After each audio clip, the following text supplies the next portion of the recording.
All right. Lindsay Andrew on the show. Many of you may have accidentally stumbled upon Lindsay, met her over the years because you are the former owner of Max Effort. And I mean, how many drop-ins did you guys used to get every year? Every year, weekly, it was 75 to 100 a week. Yeah. So whatever that ends up being. A lot. Math is hard. Math is hard. Call it 5,000. I mean, you can run a successful affiliate off of drop-ins alone at that point. Not the size of operation that we were running. No, I can't deny that it was a significant income source, but a lot of that stuff actually came from the retail side of things. So. Right. You get a drop-in fee plus a t-shirt. All of a sudden you've got $50 times 100 people. But like you said, you're also off the strip in Vegas. So probably your real estate was a lot more expensive than somebody out in, the middle of nowhere. Yeah. Well, not necessarily like the location, but how large the space was. So like a little over 16,000 square feet. So 16, I mean, huge. That's potentially the biggest box outside of maybe like a Rogue Fitness these days.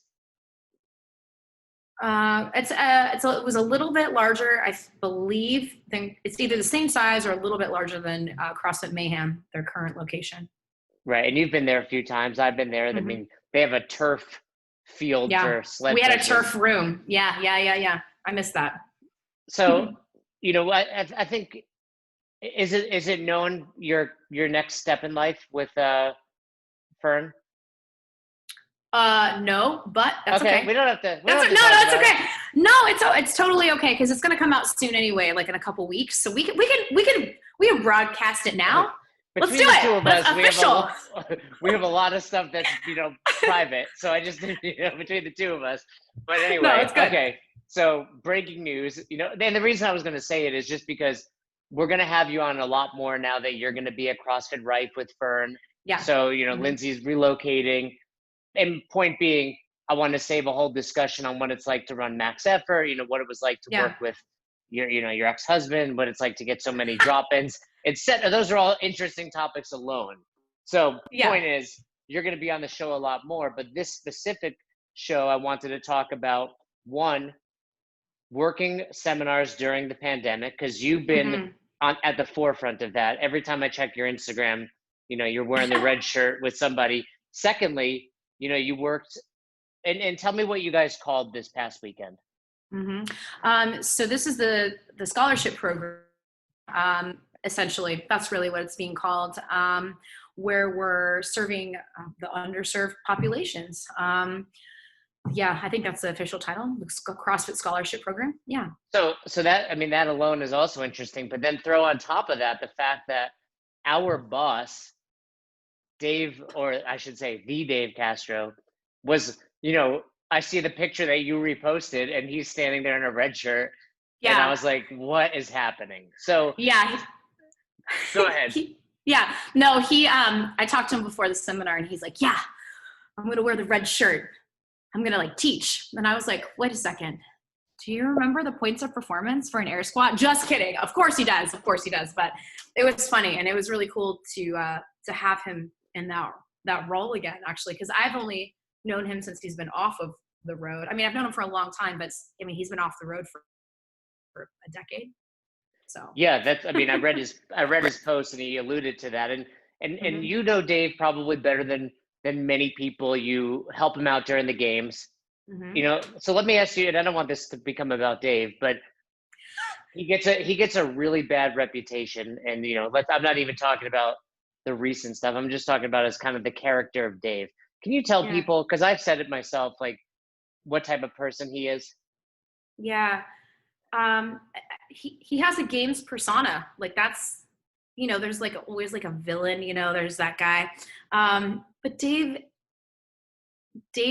cares so, and I think this is why he's so particular about everything, is because he cares so much about the intricacies of everything that we do, whether it's the games or seminar staff. And he's, one of our leaders that I know will go to bat for us at any moment, and for the community as well. So he's actually a big softie. Like, I know you wouldn't think that from the games persona, but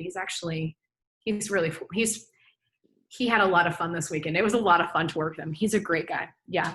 Yeah. And I agree. I just, it's always nice for other people to say that and hear it. I've told stories about how he's emailed me after the games and apologized for little things that I didn't even think about.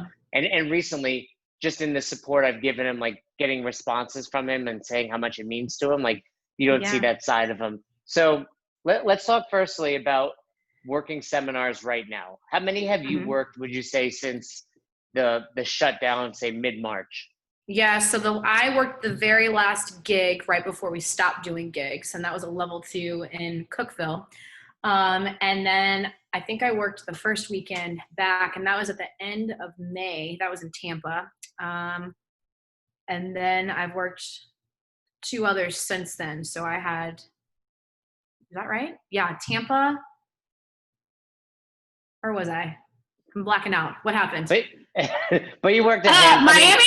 Miami. Oh, yeah. So this might be my 4th one. So Tampa, Birmingham, Miami. Yep, this is my 4th, and then Atlanta for the scholarship program. Yeah. That's right. I saw you in with Chuck at Danny's house. Yep. Yeah. That absolutely. Picture. Yep. Danny Rogers, who owns CrossFit Max Effort. So, first of all, isn't it weird? Like you and I, we've been on seminar staff, about the same amount of time, 7-8 years now. And we really went from working. Let's be clear. I'm senior to you. Okay. Are you senior to me? Yes. It's hired before you came right after me. I'm just saying. You are. So, but hasn't it been strange? Like just not working as much? Okay. So obviously the social distancing thing is super weird because we're in a very personal business, but like not working and then going back. The first Tampa gig back, it was so stressful because you're just like, oh my gosh, do I even remember? So honestly, I was talking shit to a couple other seminar staff, Becky and Katie. I was like, do you guys remember the faults for the press series? And then guess what happened at that first gig? I really was oh shit. Yes, it was so, and like it was fine, but like you're just like you get stressed out when like it's your first gig again. So yeah, it was odd, but it's fine. It's okay now. Yeah, I mean, I think I worked that last weekend, like you said, and I haven't worked since. And I think what's also interesting is the groove you get into off of it. It's like falling off your diet. You're like, okay, now I just eat cheeseburgers every day. Like this is who I am. And it's the same thing without traveling, right? You're just like, I saw you, I mean, you have like a house out in the woods. You got llamas, I think. Llamas. You have something. You got like you're like Noah out there. Everything you're I'm selling them off because of the move. I do. I'm selling them off because of the move. But yeah, I had to check my luggage before that Tampa gig, that first one back. I literally, like normally it's like, no, I don't even think about it. Like here's unpacking for the weekend done in like 2 seconds. I literally checked my luggage like 10 times. I was like, I'm forgetting something. What am I doing? I took way too much stuff. I was like all over the place. Anyway. So talk me through, you show up, you go to basically the hot spot of the country in Florida where it's just like Disney World reopened. It's crazy down there. And what was different about it? You worked that seminar, I think, with Todd in Santiago, right? Yeah, in Tampa. Mm-hmm. Isn't it weird that I know more about your life from your Instagram than you know about your own life? I'm slightly disturbed, but no, we do the research here on Best Hour. We do some research. So, but what was different? Like, what were the main takeaways that you would say were like, this is unusual? Okay, so so at the end of May, I think things are a little bit looser in Florida. They're tightening up again right now because of the amount of cases that are going up. So my experience in the first gig back versus my experience 2 weeks ago in Miami were drastically different. Tampa was people who were over it and don't care. We still, obviously made everybody safe and socially distanced and all of that stuff, but you could tell like everyone was just like, all right, let's get on with our lives. The gig in Miami though, because of everything, obviously in different parts of Florida, like Miami is kind of like the zone, right? That was different.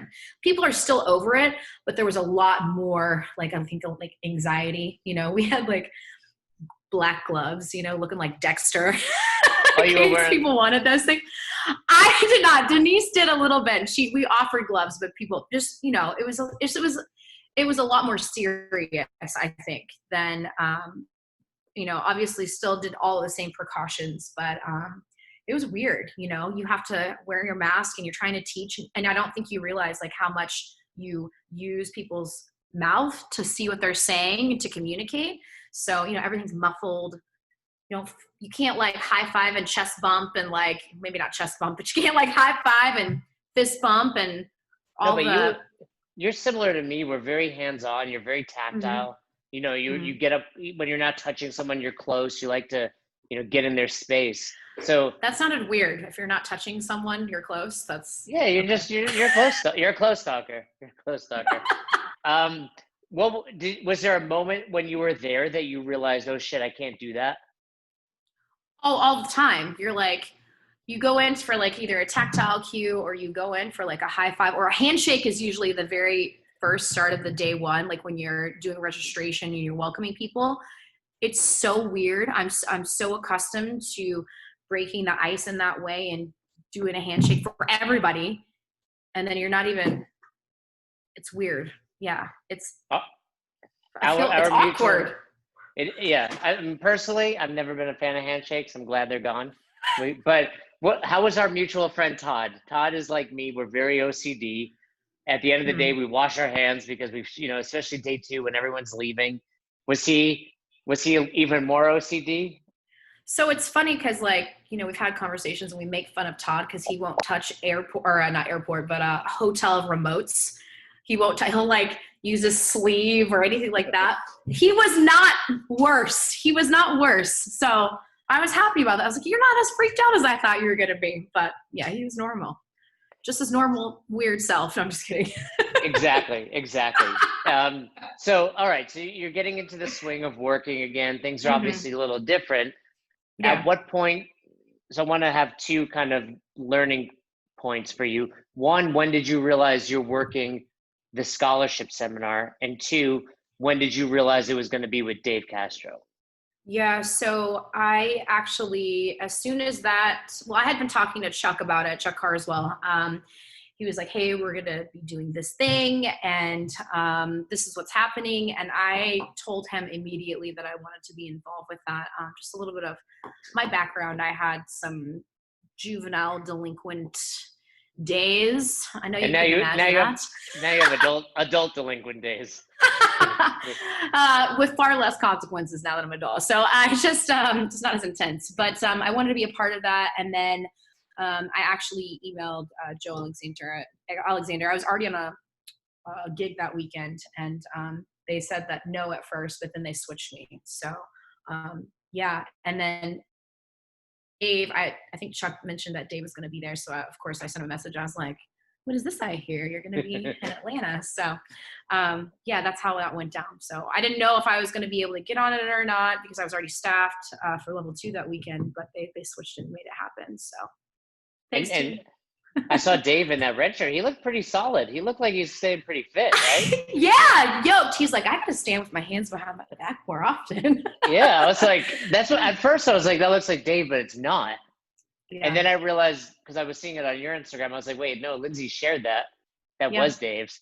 So you find out Dave's going to be there. You're working with Chuck, and I believe the 4th person there was Larry Thomas, who I've never worked with Larry. I did his level 2, but quite a cool team. Now, Dave shows up. Who's the flow master? Chuck is the flow master. So was Chuck teaching and leading the meeting no different than he would if it was me and Dave's role, or was he being different because Dave is there? Exactly the same. Did he quiz him on the progression? He didn't do that. He wasn't like, hey, what's the push press progression? No, he didn't do that. But yeah, everything else was normal. Did Dave do a lecture? He did not. He ran so we had a small group. So on day 2, what we were doing is if you did the movement lecture, you were going to do the breakout essentially. And so we had one big group, and then because there was 4 of us, and then 7 of them, right? That could be overwhelming. So they were just on the outskirts while a red shirt was leading in the center. So Dave wanted to take the deadlift group, so he took the deadlift group. I did the lecture. I was going to do the group, but he took that one, so he ran the entire series. So it was cool to watch him get in the zone. I think he teaches classes at the ranch, at the affiliate there too. It looks like it sometimes from his Instagram. I wonder if the kids, because it was mostly youth, right? So the scholarship program is intended for, how would you describe it? I don't know. What would you say about the kids? Yeah, so it's for youth essentially, or underserved populations. Underserved, right? Underserved. Yep, That's what. mm-hmm. Yeah. For an opportunity to get to experience the level 1, like how we experienced it the first time. It's to really give them some guidance for leadership, create the team environment that we know exists in the community of CrossFit. Is that your dog? What does that sound? Yeah. Oh, you can hear the snoring? Yes. Can you hear that? I can. I was like, what is that sound? You could see him. He's sleeping right there on my lap. Oh my God, I could hear him snoring. What is this? Is that your stomach? What's going on? I am hungry. Anyway, sorry, squirrel. So they might so where was I at? What was I saying? Well, no, just like they were underserved kids, and it's creating a great environment for them. But they might not have realized, hey, I've got Dave Castro here. Only one. So one of them. Are you there? My internet's a little funky right now. It's all right. You got me? Okay. I got you. Okay. So all but one did not know who Dave was. And so the one, the rest of them had maybe done like, we had one kid that never has done a CrossFit workout before. The rest of them had done like 3 workouts, 3 or 4, something like that. And then one, I think he's been doing it for about a year. So he knows who Dave is. And so when he saw Dave there, he was, excited. So he was like, oh man, Dave. Yeah. So that was pretty cool. But the rest they don't know. They don't know who Dave is. Yeah. No different than if anyone showed up. And I saw, again, on your Instagram, you were doing the What is CrossFit? I texted you. I was like, hey, what's that like? Yeah. Because, there's always this joke amongst us over the years that like, there have been seminars. I remember seminars that I worked where Nicole would show up or Dave would, or, obviously when Coach Glassman would pop in, and it's like nerve wracking because here are the leaders, our bosses. But you said it wasn't too bad lecturing in front of Dave. No, I didn't find it. So, part of it was, trying to make the content even more relatable to you, because we don't teach seminars to that age demographic, right? So really trying to change it to keep it simple, not change the content, but just use different delivery than what we typically do at a level 1, level 2. I think that I was so focused on that I wasn't thinking about, oh crap, Dave Castro staring at me right now. And we were just had a lot of fun. Yeah, it was weird. You asked me that and I was like, actually, no, I really wasn't. I think I was nervous in the trainer meeting, like leading up to it. But then once, it was like 3, 2, 1, go. I didn't really think about it too much. Yeah. And you have a great relationship with Dave, and it probably helps that he was more nervous than you were because, like you said, it's been 10 years. Yeah. I don't know. He didn't seem like he was nervous at all. I don't know if he was. Maybe he was. I don't know. So maybe another spoiler, another breaking news. Was Dave wearing different shoes at this seminar? What do you mean different shoes? Like, well, I saw a post go up that I don't even remember the brand, to be honest. It was a brand I hadn't heard of. I don't know what it is either. No, I don't think that's a spoiler alert. Well, he posted it on his Instagram, I think, but basically that's beyond my scope. I don't even know what shoe that was. Yeah, I didn't know the shoe, but the impression I got was that this company is gonna, we get a lot of gear from Reebok right now for level 1 staff. A lot. I get a couple of t-shirts and a pair of shorts. I haven't even taken the nanos out of the box yet, but yeah. So that was my impression. What was going on with Chuck Carswell beating a kid in football? Oh my gosh. So this is so funny. So one of the kids, there's a group of them that actually play football, and that's like their chosen sport. And, we talked, in the opening remarks, we give a little, introduction of who the trainers are, and we talk about, I believe Larry played, I think he played in college. I think, don't quote me on that. But obviously Chuck's background is clearly football professional, right? And so one of the kids, a little break, was talking some smack. And so they did one iteration and the kid won, which was awesome. It was so great. And then actually talked to Chuck about this morning. So this is fun. He was like, make sure everyone knows that the second time we did it, he held on to me. I saw it. I think that was the one you posted. I did. I got both videos, but the second one I posted, and it was he's like, he held on to me. So he's like, he wants everyone to know that. But Chuck is funny. 50, by the way. Yes. And still hanging on to his youth there. His beard's looking a little gray under that mask. I can't tell.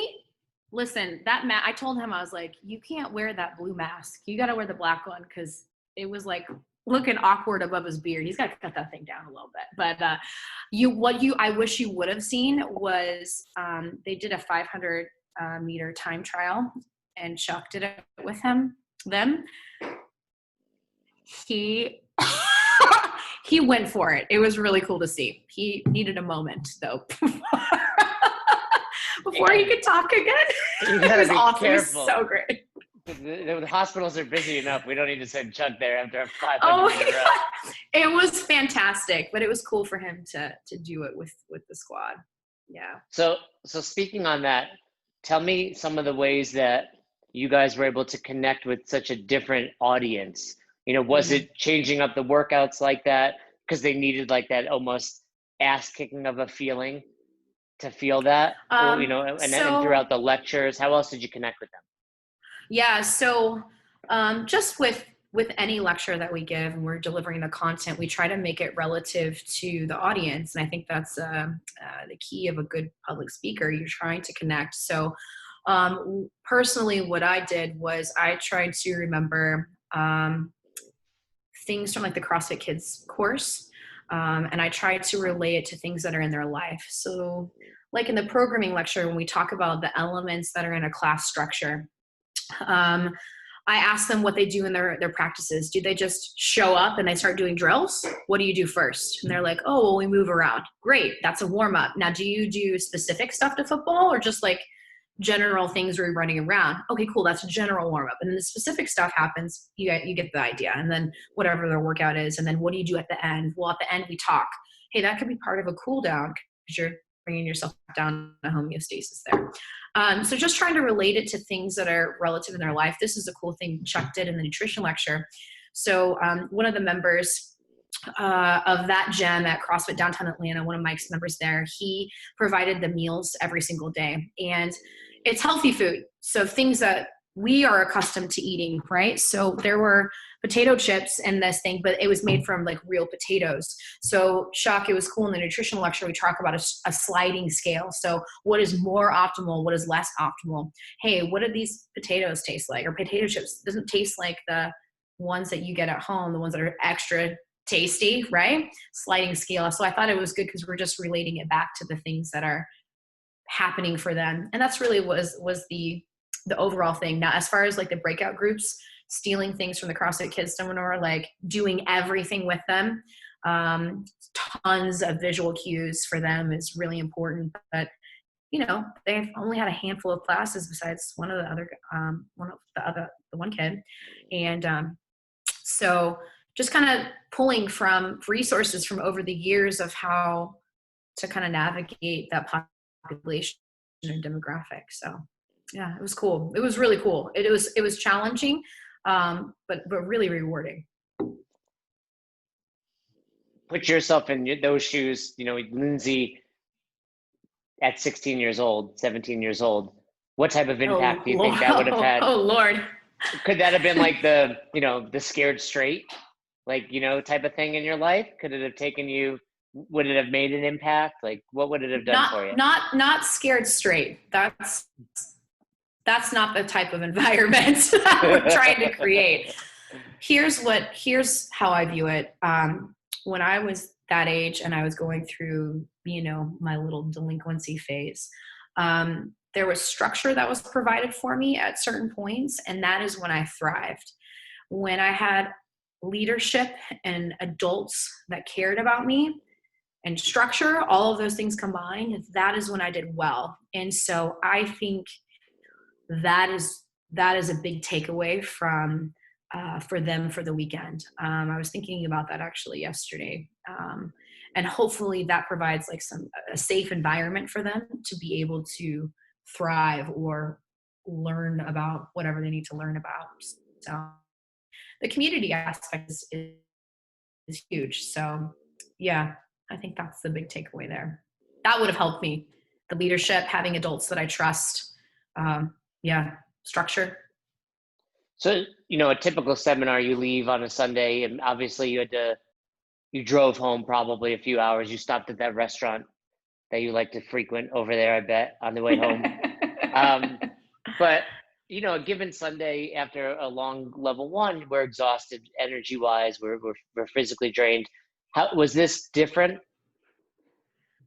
No, it was the same. I, drove in silence for a while. No radio, just the wind on the outside of the car.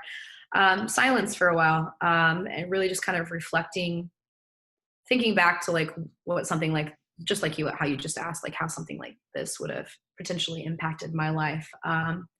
It's kind of emotional, really a beautiful thing. And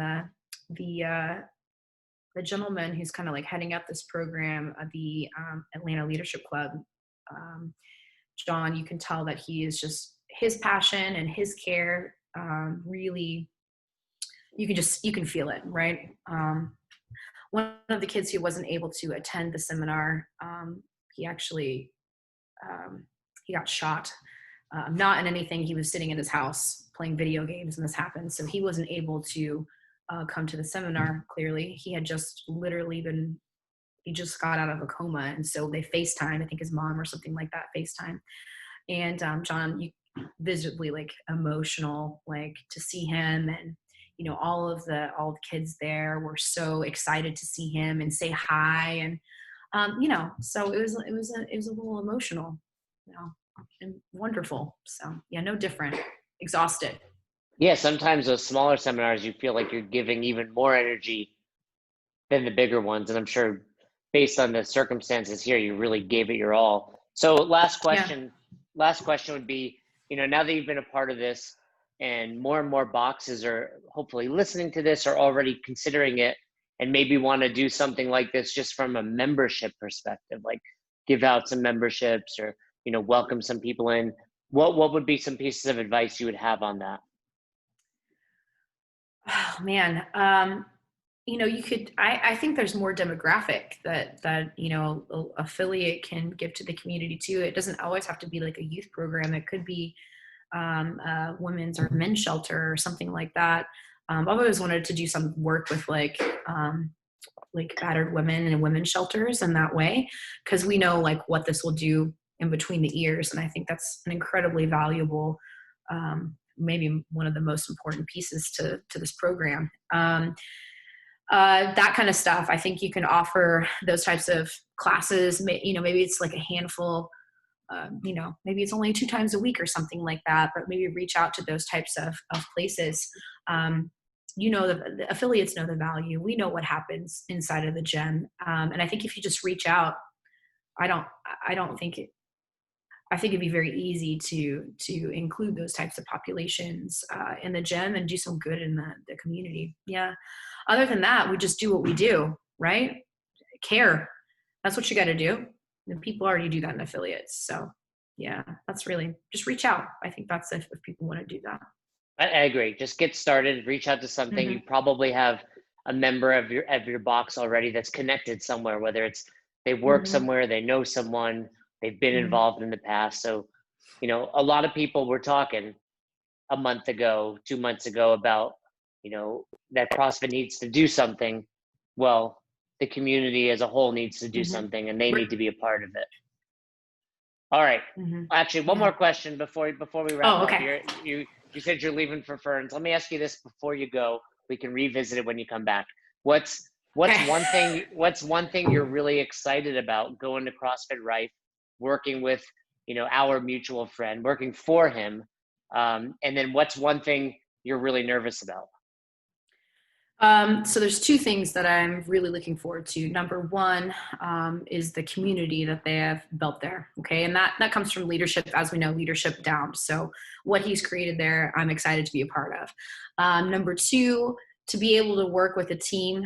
So Cassie and Fern specifically, that I'm already a team with. So that camaraderie is just going to carry over into the work that we do there. So I'm pretty stoked on those things. Nervous. I mean, really, it doesn't have to do with, this is going to be so random. It doesn't have to, I'm not really nervous as far as, okay, wait, no, let's go with the gym. We'll do that. I was going to say Airbnb my mountain house, but because I've never Airbnb before or rented anything to anybody, but you're going to make some good money on that, by the way. Your house out there is beautiful. You should be getting top dollar per night. I hope so, because I'd like to keep it. But I think specifically, I'm nervous, but I'm excited about it too. Is that I have an opportunity to grow, and I think I will be pushed a little harder because I am around my peers that are on seminar staff, and there's an opportunity for growth there, and it makes me a little nervous because they know. I'm not going to be able to get away with anything. Like, they're going to know, like, Lindsay, what was that? What did you just do there? Like, nothing gets past us. We're like, why? That progression was shit. Why did you do that? Or whatever the thing is, and so it's just going to make me, it's like a good nervous, you're going to get pushed a little bit. There's going to be eyes that know what to look for. So I think it's good. It's a good thing. So. And you've done it a couple of times, much like I have with moving, but for me, especially when I moved from New York to Florida, I was so excited to be a part of these new communities. It's almost like, when you're in school and you are like going back for the next year, you don't get that as an adult much anymore. Yeah. But especially when it's something you're so good at, like you're like, I'm excited to show these people my expertise and be a part of a new community. I mean, I'm looking forward to it out here in Colorado again once the world opens up. You get that. Are you actually going to leave your house, or are you? I'm going to try not to. I love it. I mean, you were making fun of my hair before the show. But yeah, I mean, we have a new house out here. I have no reason to leave. So the garage, I mean, I put an order with Rogue, but they're out of half of their equipment. So I'm sure, yeah. I've been doing workouts at the playground down the road. People think I'm crazy, but hey, they have a really sweet pull-up bar. I'm excited. When I went to go visit, I was there for about a week in Virginia Beach to check things out. And I took classes, while I was there. And it already feels like home to me, which that's a cool feeling. So I'm really excited to be able to help the membership, help Fern, further the business, further my own personal development. So I'm stoked on all those things. Yeah. Very cool. Well, for people wanting to learn more about you, what's your Instagram handle? My Instagram handle is Linds, that's Linds Marie, Mariea. My full name is Lindsay Marie Andrew, so Linds Marie A. I'm glad I already follow you because I would have had a hard time finding you based on that. But I know. I should probably change it. you have, and for some reason, I think I've told you this, you're in my phone as Andrews, so I don't know. You need to change, take the S off take the S off. But, follow Lindsay because you work probably the most out of anyone I know on seminar staff. You're, a female, so you get put on as a female there. You're in an area that needs, coaches right now, and you're really good. So maybe I should have led with that. You're really good first. Thank you. Then you also happen to be a female. But, so it's always okay. fun. Fern yelled at me, because I was like, man, Lindsay's working this weekend with Dave. And he was like, you have FOMO. And I was like, I know I do. And then whenever I see you, I have FOMO because you're always working and it always looks like a lot of fun. But I appreciate you coming on. And I think we're going to wind up talking a lot more now that you're with Fern. Yeah, I'm excited. I'm excited, man. It's good to see you too. Thanks for listening to Best Hour of Their Day. If you haven't heard about Anchor, it's the easiest way to make a podcast. Let me explain. First of all, it's free. How cool is that? There's a creation tool that allows you to record and edit your podcast right from your phone or computer, so it becomes super simple. Some of these episodes with Fern or Todd or myself chatting with one another, we've done right within the app itself. Anchor will make it easy to distribute your podcast to all platforms, Spotify, Apple, and many more. And you can make money from your podcast with no minimum listenership. It's everything you need to make an awesome podcast in one place. All you have to do is download the free Anchor app or go to anchor.fm to get started today. Come on, who doesn't have Spotify at this point? And if you were unaware, Spotify now is offering podcasts. That's right. On Spotify, you can listen to all your favorite artists, but also podcasts in one place for free.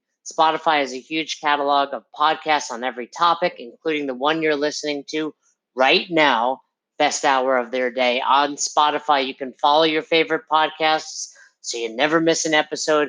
Premium users can even download episodes to listen to offline wherever you are, something I always do before I hop on a plane. And you can even easily share what you're listening to with your friends on Instagram and other social media platforms. Here's the deal. If you haven't done so already, be sure to download the Spotify app, search for Best Hour of Their Day on Spotify, or browse some other podcasts if you want. You can find them in your library tab. And also make sure to follow me so you never miss an episode of Best Hour of Their Day. Thanks again for listening to Best Hour of Their Day. If you haven't already, do us a favor, head over to the Apple Podcast app and leave us a review. We'd love to hear from you. If you have any questions, comments, concerns, feedback for either Fern or myself, hit us up, besthouroftheirday@gmail.com, or send us a DM over on Instagram at Best Hour of Their Day. Once again, we couldn't do this without the amazing community, and you are a part of it. Thanks for listening. Thanks for supporting Best Hour of Their Day.